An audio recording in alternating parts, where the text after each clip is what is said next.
Greetings, the President of the United States, Donald J. Trump, and First Lady Melania Trump.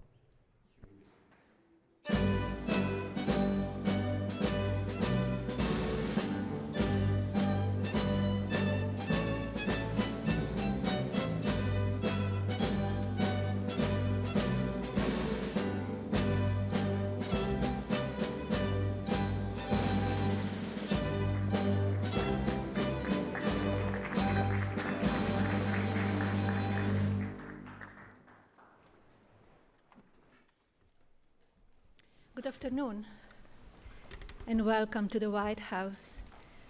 I would like to extend a warm welcome to our Vice President, J.D. Vance, and his wife, Usha.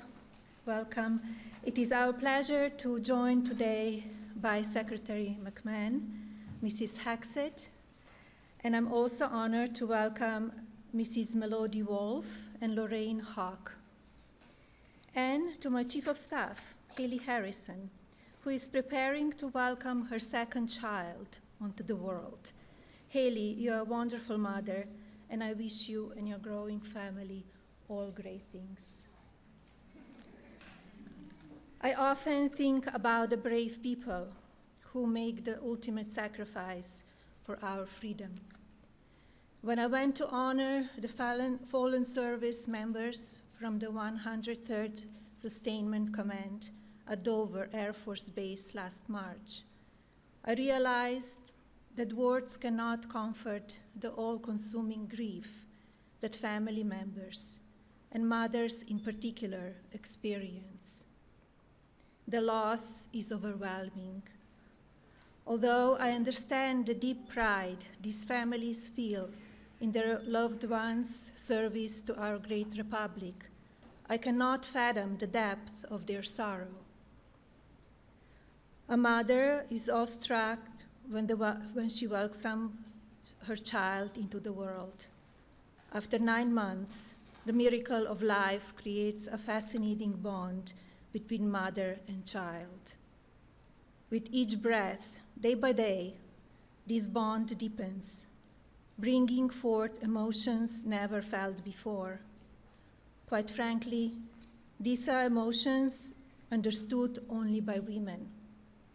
Only a mother can carry this type of powerful connection with her child, which is also too profound for words. This is a time of military conflict for America, and whereby we honor our selfless and valiant service members regularly. Today is the day we hold their mothers in the highest regard. It is these military mothers who find themselves alone, awake in their thoughts in the darkest hours of the night. Of course, we must also remember the mothers with a spouse overseas, praying for a safe return so their family can become whole once again. At the very heart of America's strength lies the boundless love and quiet power of mothers. We are the most devoted teachers, gently nurturing empathy, inspiring dreams, and guiding our children towards goodness. We help them rise with courage when life grows difficult. In every hug, every story read at bedtime, and every sacrifice made without complaint, mothers build the moral foundation of our families. In doing so, America's mothers help build the soul of our nation. I pray you find enduring strength as your loved one serves in defense of our freedom. Most know my husband as the strong commander-in-chief, but his empathy transcends the role and shape a caring leader who constantly remembers each and every American soldier is someone's child. Distinguished guests, please join me with a warm welcome for our President, Donald J. Trump.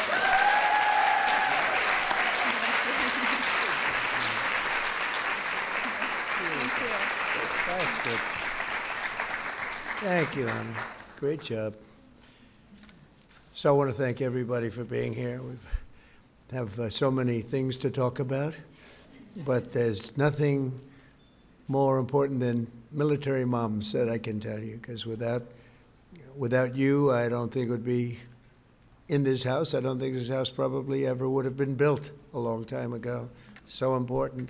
I want to start off by saying we're in our great vice presidents right here, and we're in I call it a skirmish, because that's what it is. It's a skirmish. And we're doing unbelievably well, as we did in Venezuela, where it was rapid, over in one day. And we're doing pretty much equally as well, I would say, larger. But we're doing very well in Iran. It's going very smoothly, and we'll see what happens. They want to make a deal. They want to negotiate. And I think that military mothers would want to hear that. Do you agree? I think it's appropriate. Somebody would say, oh, that's not appropriate. I think military mothers want to hear about this stuff. And we have the greatest. And we have the greatest military that we've ever had. We have the greatest military in the world by far. There's nobody even close. And I think we've displayed that. I built the military in my first term, much of it. It was when I inherited the military. It was like when I inherited the border. The border was a mess, and the military was a mess. A lot of you know that because you were there to witness it. And now we have the strongest military that we've ever had. We're just getting a approval of $1.5 trillion to upgrade our military still further. But when I was spending all that money in my first term, it was a great term, a very unbelievable term. We had the best economic numbers that the country's ever had. Now we're going to blow them away. We're blowing them away right now. But I built the military in my first term with the help of a lot of great admirals, generals, and everybody else. And I didn't know we'd be using it quite so much, but that's okay, and whatever it is, because in the case of Iran, we're not going to let Iran have a nuclear weapon. And we're not going to let that happen, and we won't let that happen. And so we're dealing with people that want to make a deal very much, and we'll see whether or not they can make a deal that's satisfactory to us. We have it very much under control. The blockade is unbelievable. The Navy's been incredible. The job they did, it's like a wall of steel. Nobody goes through. In particular, the Iranians, they're not getting anything through one way or the other, so they're out of business. And we'll see whether or not they are agreeing. And if they don't agree, they'll end up agreeing shortly thereafter. So that's the way it is. And I thought you might want to have a little rundown now. The fake news is all happy because they can hear what we had to say. And I have to say, JD's doing a fantastic job. He's working with us, with him and all of the team, Marco, and we have Steve Witkoff, Jared. We have a whole group, the generals, and General Kane has been fantastic. Pete Hegseth, incredible. We have just a great group of people. CIA, John Ratcliffe, he's great. I think Mrs. Ratcliffe's even here someplace. And are you here, Mrs. Ratcliffe? I think somebody said yes. But we have amazing people. We have an amazing military. And I think it's on display. Sometimes you'd rather not have it be on display, but they're there for a purpose. And the greatest military anywhere in the world. And the world is watching us as we do our thing. And we have the respect of the world, which we didn't have.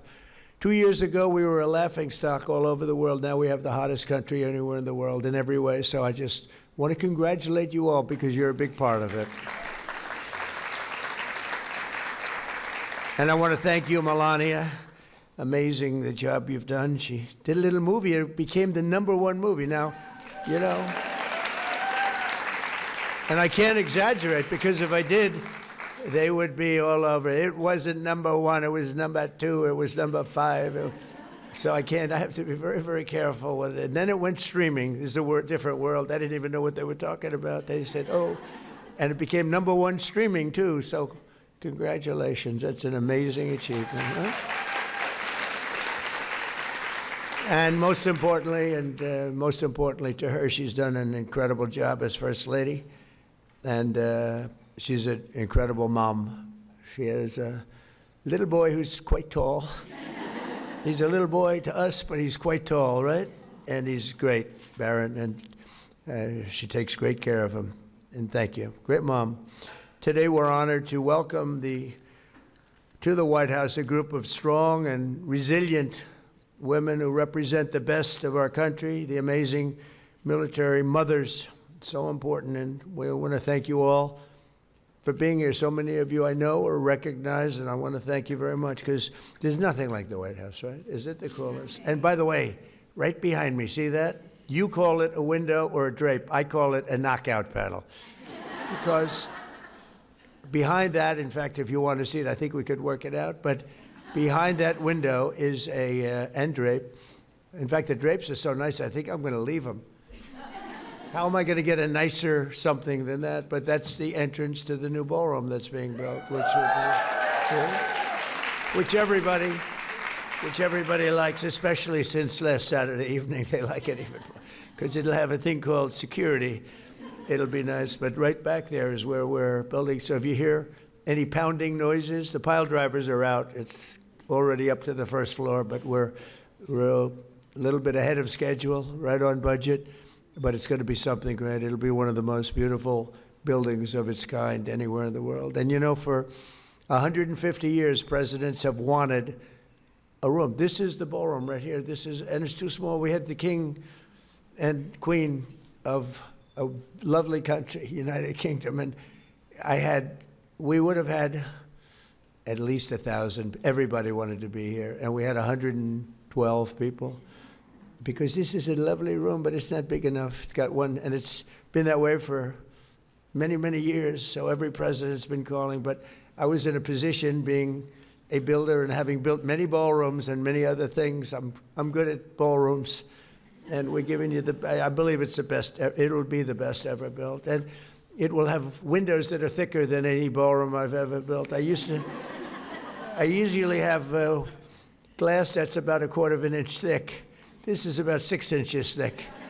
This can repel a lot of different weapons, but it's going to be incredible. It's going to be, aside from being secure, it's going to be I think it's going to be the most beautiful ballroom ever built, and it's something that the White House has needed, the presidents have needed, and it's an honor to be involved. And it really has become very popular. When people see the design, they really like it. And it's been great, gotten some great reviews. Also with us is Secretary of Education Linda McMahon, my friend, who's done such a fantastic job wherever you are, Linda. Oh, hi, Linda. She's great. What a job. Along with Jennifer Hegseth. Jennifer? Hi, Jennifer. He's doing some job, I'll tell you.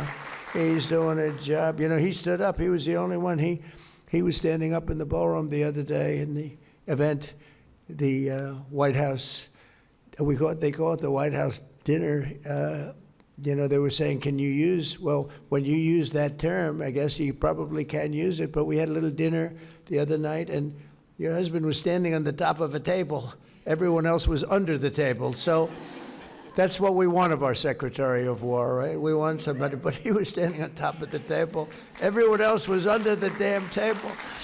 Anyway, he's doing a fantastic job. He and the general, those are great news conferences. We like them. They work very well together, I can tell you. The wife of Pete Hegseth, and say hello to Pete. Michelle Ratcliffe. Michelle? Where is Michelle? I think she's here someplace. Michelle.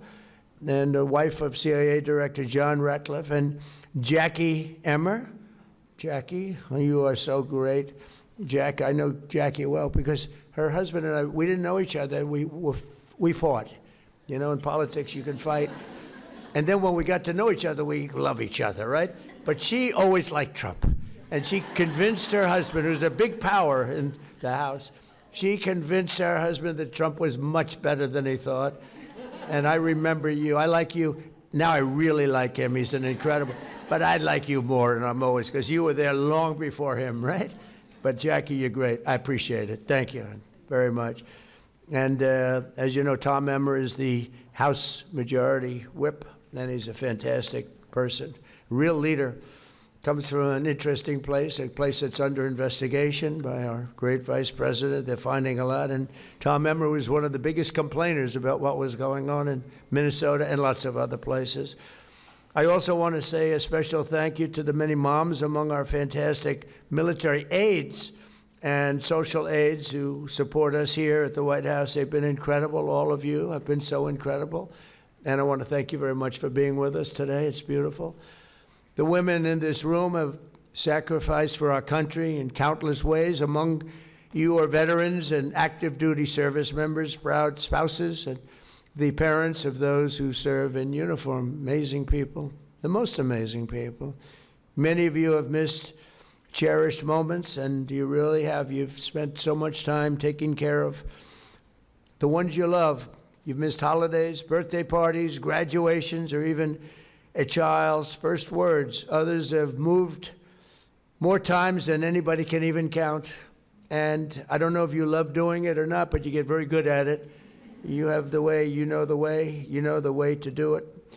But you do it all because you love America, you love our country. And this week, as we prepare to celebrate Mother's Day, we take this opportunity on behalf of all of us to say thank you very much for the incredible job. You do it with love, so it's not, I don't think, there's no such thing as a job if you love it, but we'll call it a job nevertheless. The job you do is incredible, and everybody respects you so much. You have no idea. So I just want to thank you all, and thank you all for being here. Joining us is someone who knows the incredible sacrifice of service, Brittany Stevenson from Camp Lejeune. That's a hell of a camp. That's beyond a camp. The word camp, I don't know. It doesn't look like a camp to me. Her parents were both Marines, and in 1983, her dad survived the Marine barracks bombing in Beirut.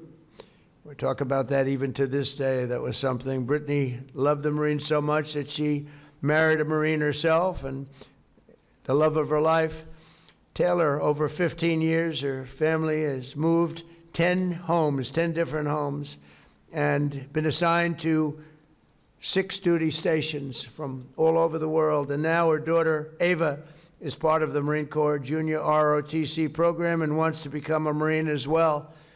So Brittany, your family is a definition of Semper Fi and always faithful. And I want to thank you. Where are you? Where are you? Please stand up. Would you like to come up and say, come here, Brittany. Come here. Come on.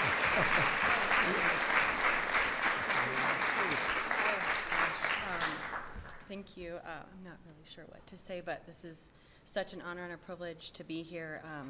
I'm truly touched to represent my family, the Marine Corps, Camp Lejeune, and military moms and spouses like you all. So, thank you. Thank you, sir. Good job. She had no idea she was going to be doing that, but I looked at her. I said, she looks so great. I'm going to get her up here, right? That was beautiful. Thank you very much. As Melania mentioned, we're also honored to be joined by a military mother who sacrificed far more than most. That's Melody Wolf. And, I love the name Melody because for a long time, they have spell correct and word correct on these crazy machines that we use to put out truths, or they used to be called tweets. And every time I wrote Melania, it would correct to Melody. So I do things, and I work very fast, blah, blah, blah, blah, and I talk about it, and I say, and Melania is fantastic, and happy Mother's Day, Melania, our great First Lady, Melania, but it would spell correct and word correct to Melody. And sometimes I wouldn't proofread it, and I'd say, and I would get just absolute decimated. These people would decimate. They said he didn't know the name of his wife. He keeps calling her. And I said, what the hell is wrong with this machine? I didn't know about that little feature, but I got that corrected eventually. You know who corrected? The military. I said, come here, you got to correct this. You're killing me. I took more abuse. She's been called Melody a lot. Anyway, I had to explain it to you this way. I stood up here to explain it to you. I apologize. Last year, Melody's 24-year-old son, Andrew Wolf, of West Virginia National Guard, was on patrol in Washington, D.C., helping to restore law and order to our capital city. And I spoke to her. This woman is amazing, along with her comrade specialist, Sarah Backstrom, who is just was a fantastic person. He was ambushed by a terrorist and shot in the head. A violent, horrible person did this. Nobody thought Andrew was going to make it, but Melody told me, and I called her that evening in the hospital. Sir, I have no doubt the doctor said he won't be making it. And as you know, Sarah passed away also from a shot to the head by these people, these horrible, horrible people. But Melody was the one person. In fact, Melody's husband, who's great, he didn't feel the same way. But she said, I have no doubt, sir. I'm telling you, he's going to be fine. Don't worry about it. He's going to be fine. I never saw anything. It was really pretty amazing. And she was right.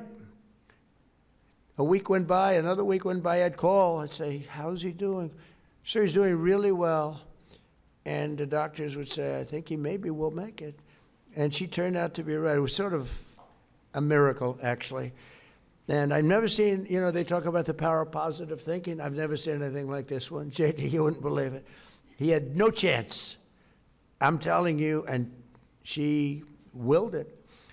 And now it's really something very special that I hear he's just doing fantastic. It was a Bible verse from the book of Isaiah. Do not fear, for I am with you. With God's help, Andrew has made a really incredible recovery. It's hard to believe. And during my State of the Union address, we were privileged to award him the Purple Heart. This was a real Purple Heart. This was a terrible thing that happened. And Melody, where are you, Melody? There you are. Hi. Haven't seen you in a little while, but it's true, the story, right? You were the only one. You know that you were the only one. She was so positive, I don't think she hurt anybody else. And your husband's doing okay, and he feels much better about it. He was not feeling too good. I think you should. Do you want to say something about your boy and how? Come on up here, Melody. No, it's such an amazing story. Such an amazing story. Come. We went through a couple of bad nights together, right? Yes. I first want to say that we had the nation behind us at a time when nobody thought our boy would make it. He was 24 years old. He was a young man on the streets of D.C. A shot to the left part of his brain.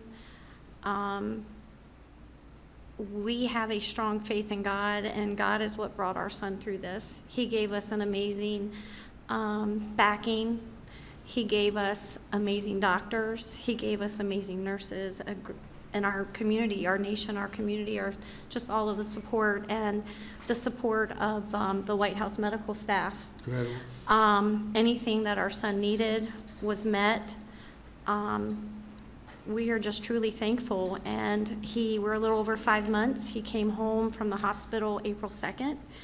And he is now enjoying being home. He's getting back into playing golf.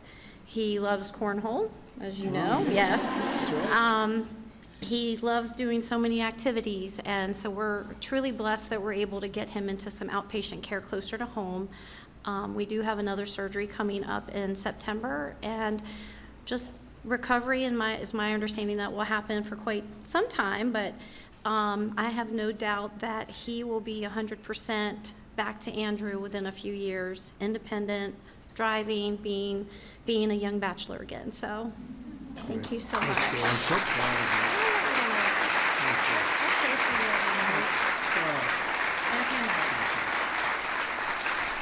Incredible. That's incredible.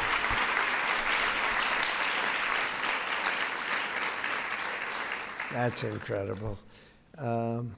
Nobody really can understand it, but I was with the general, who was fantastic, right? And he said, Not much of a chance, maybe no chance. I mean, I hate to say it even, but no chance.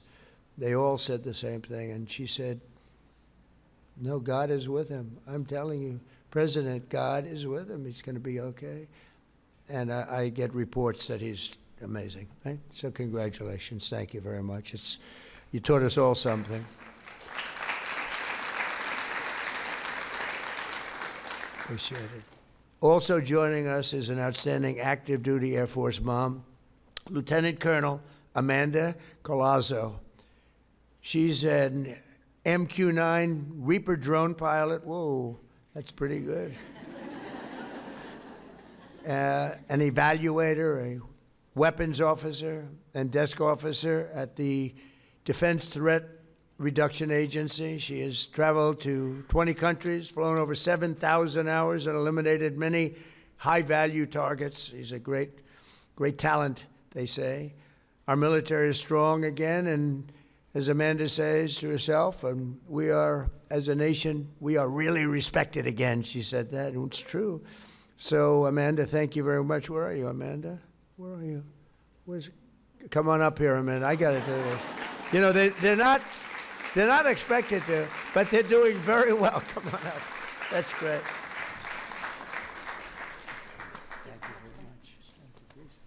Thank you, Mr. President. Thank you, Melania, for hosting this event. Thank you, Cindy, for inviting me out here. I just want to say I'm proud to be an American. I am proud to serve our nation, the world's greatest Air Force. Thank you for all of the moms out here and for your spouses, your kids, yourselves. So thank you all, and happy Mother's Day.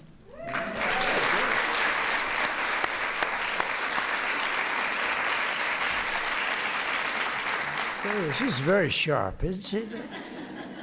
She'll be running for office someday. Great. Thank you very much. Appreciate it. As Commander-in-Chief, I will always support our great service members and their families. We've invested a record-setting trillion, and now it's up to $1.5 trillion, and all built in the USA, by the way, all right? So it's a lot of jobs, too, you know? Some people said I did it for that. Actually, I didn't. I did it for the military, but it's a byproduct. We have tremendous numbers of very talented people building all of the things that we do, and we make the best equipment anywhere in the world by far. They're all ordering it for us. In fact, I've given a special edict that the defense companies who have the best equipment, they're not making it fast enough, and now they're all building plants all over the place. I said, you're not allowed to buy back stock anymore. I told some of these people that are making millions and millions of dollars, you got to reduce your salary. I'm going to reduce your salary. You're going to put it into weapons. And it's been incredible, the spirit we have. And they're building, some of them are building 6, 7 plants right now to make the Patriots and the Tomahawks.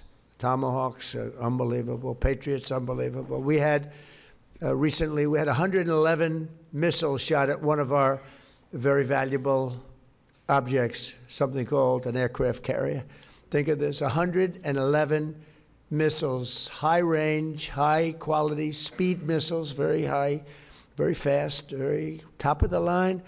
111 out of 111 missiles shot at a, you know, well, it used to be, you'd like to say, $1 billion boat. Now they're about $18 billion. They're very expensive. But 111 coming at them at 3,500 miles an hour. All 111 were shot down and didn't even get close to the ship. And they're all laying at the bottom of the ocean along with the Iranian Navy. They're all laying very nicely under the water. But think of that. 5 years ago, a thing like that would have been impossible. 10 years ago, it's not even thinkable. Ronald Reagan actually thought of the concept. They called it Star Wars, but it wasn't a concept that anybody thought would ever work. But, you know, you have these things coming at you, and we have the Patriots. The Patriots are the best of them. And we have other things also. But it's when you think you hit 100% of the missiles coming at us, it's not like, oh, let's let a couple get through. It's not that bad. One gets through, it's problems. So we can do things today, and no other country has anything like that. They don't have anything with the power, with the strength, and with the, you know, it's accuracy, really. It's accuracy. Got to hit. It's like hitting a needle in a haystack, they were saying. and yet they do it every time. It's pretty amazing, and we have the most talented people operating that equipment. For that, you have to be high IQ, and you have to have no choke, because you have about 12 seconds to make a decision and take the aim, and you have to be very good mathematically. You have to know what you're doing. You have to be very smart. You have to see the education, the schools. They go to the best schools in the world. Some of them come out of, I know I called up a couple. I said, where did you go to school? I went to MIT. Oh, good, that's good. So it's, you know, it's a very different, frankly, it's a very different military in many ways. But we have invested a record-setting amount of dollars, and the U.S. Armed Forces is now stronger than it's ever been, and we're getting stronger, and it's so important. Every branch is setting records in recruitment, and I'm very proud of the Space Force, because that was a branch that, a new one that came up, and we were losing to Russia and to China in space, and we had it as part of the Air Force, but it wasn't really thought of, you know, once it's part of something. And we put a great general in charge, and the Space Force is now leading the other countries, China, Russia, and there is no fourth, really, and leading them by, we saw numbers the other day, we're leading in space by so much, it's we're never going to be caught. So I'm very proud of Space Force. First time that's taken place, a new force. The last one was the Air Force. And that was 78 years ago, so this is brand new, and we're very proud of it. It's turned out to be, I think it's going to be one of our most important as time goes by. A lot of the things that you see, a lot of the accuracy of the weapons is caused because of what we created with Space Force, so we're very proud of that. But every branch is setting records in recruitment. When last year, if you remember, before I came to office, actually after the election, it started picking up rapidly, to be honest with you. November 5th, we had a little election. We did quite well. We won every swing state. We won the popular vote. We won everything. We won 87% of the counties. We won it all. But I will tell you, right after that election, it started. But before that, we had the worst recruiting in the history of our country. People didn't want to be in the armed services. They didn't want to be police. They didn't want to be firemen. They didn't want to be anything with a uniform representing our country. And it was the lowest number we've ever had.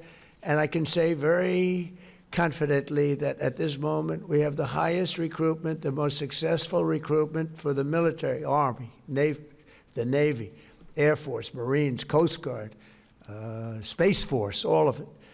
We have the highest recruitment, the best recruitment that we've ever had. We have lines of people wanting to get in.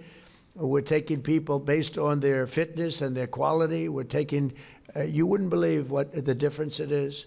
And Washington, D.C. is an example. And that's why it's so sad when Melody comes up and talks about that one event, because, you know, the numbers in Washington, D.C. Are so incredible. The numbers have gone down from we had a place that was so unsafe, our great capital, and now it's considered one of the safest cities anywhere in the United States. We went to Memphis, and Memphis was a killing field practically, and now it's down. The numbers are down. Crime 80%. In New Orleans, Louisiana, the governor called up, Jeff Landry. He said, "Sir, we have the Mardi Gras coming up, and we have a lot of crime in the city. Can you do something?" And we put our people there, mostly National Guard, but whatever's necessary. And we have crime was down 79% after 2.5, 3 months. And by the way, if they had the brains in Chicago, they'd ask us to go there. We'll solve the problem for them very quickly. We'd go to San Francisco very quickly. San Francisco would be so easy for us. We'd go to New York and help them out. We'd love to help them out. And we'd get crime numbers down 70%, 80%, 90% in a matter of months. We took it in D.C. was really bad. I don't want to go into the numbers in terms of using the word murder, but it was really bad. And it's gone from that to being, we're down 92%. And actually, I'm trying to figure out, you know, the 8%, who they are. One of the things we did, and some people like it, but the numbers speak for themselves. If you really get down, you see drug traffic coming into our country is way down. And by ocean, by the water. You know, a lot of people say, what do you mean by sea? Is it sea like vision? No, it's the SEA. But it's down 97%. Think of it, 97%. For years, they'd grab a boat and they'd bring him in and they'd see a judge and they'd let him out, and the next day he's back in his country, bring in more drugs in. Nothing worked. We're down nothing. Get worse, worse, worse. Down 97%. And we're trying to figure who the 3% are, because we consider them to be maybe the bravest people anywhere in the world. You look at those boats, pume, pume, and you feel terribly, except for one thing. Those boats, 25,000 people die from just a couple of those boats. Think of it, from drugs, ruin families, ruin everything. And when you see that, you say, thank you very much. But drugs coming in by sea are down 97%. And now we've started the land force, which is much easier. And you'll hear some complaints from some people in, like, representatives from Mexico and other places. But if they're not going to do the job, we're going to do the job, and they understand that. So that's sort of the easy one by comparison to the sea. We had to do the sea first. You had no idea how much came in by water, and very little, almost nothing is coming in right now. They don't want to do that anymore. But no one should ever doubt the resolve of America's military moms. They're incredible. From the start of our republic down to today, our nation's been strengthened by the love and devotion and the commitment of incredible women. These are really incredible, you're really incredible women who've served our country, supported our troops, and poured out their care and compassion for this nation that we all love. So I just want to thank everybody, and happy Mother's Day, and God bless you all. Thank you very much. Thank you.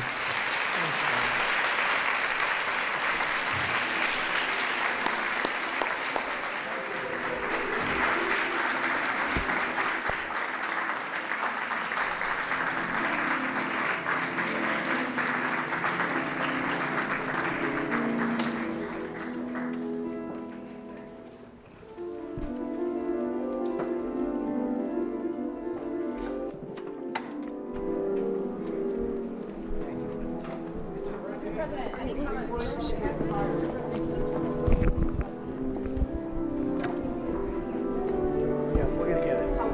We're going to get it.